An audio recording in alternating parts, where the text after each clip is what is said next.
টাকার দাম কমছে সারা দেশে, এবং আমার ধারণা এই বিজেপির শাসনে স্বাধীনতার পর আমাদের দেশের টাকার দাম সবচাইতে তলানিতে এসে দাঁড়িয়েছে।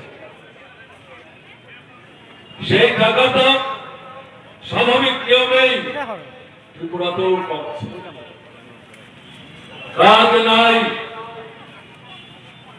বামপন্থী ফ্রন্ট সরকার থাকার সময় কেন্দ্রে কংগ্রেস সরকার ডক্টর মনমোহন সিং এর নেতৃত্বে 61 জন বামপন্থী ফ্রন্টের সাংসদ তারা এই সরকারের উপর চাপ সৃষ্টি করে গ্রাম এবং শহরে দৈনিক সমুদায়ের বিনিময়ে যারা আয় উপার্জন করে সেদিনের শ্রমের টাকা হাতে নিয়ে বাড়িতে ফিরবার পথে চাল ডাল তেল নুন দিয়েছিলেন।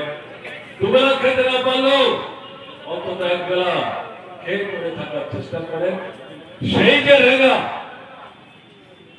বর্তমান বিজেপি সরকার এটা প্রকৃত অর্থে ধ্বংস করে দিয়েছে।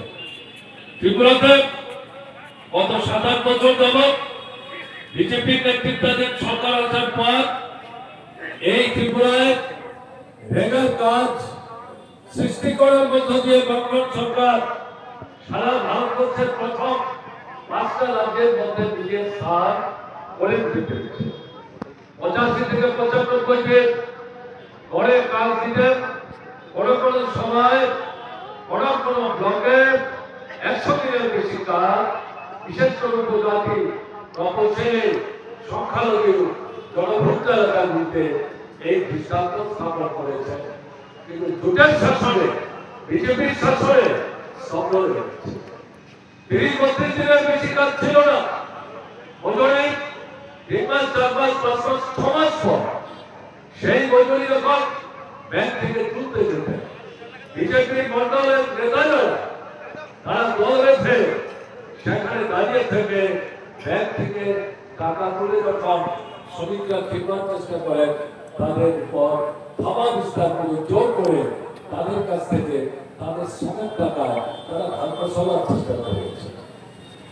এ হচ্ছে অভিজ্ঞতা, এবং আজকে সেই ভেগার কাজও বন্ধ হয়ে গেছে। সারা ভারতবর্ষের মধ্যে একমাত্র ত্রিপুরায় বামফ্রন্ট সরকার শহরে নগরের যারা গরিব শ্রমিক ব্যবসার দ্বারা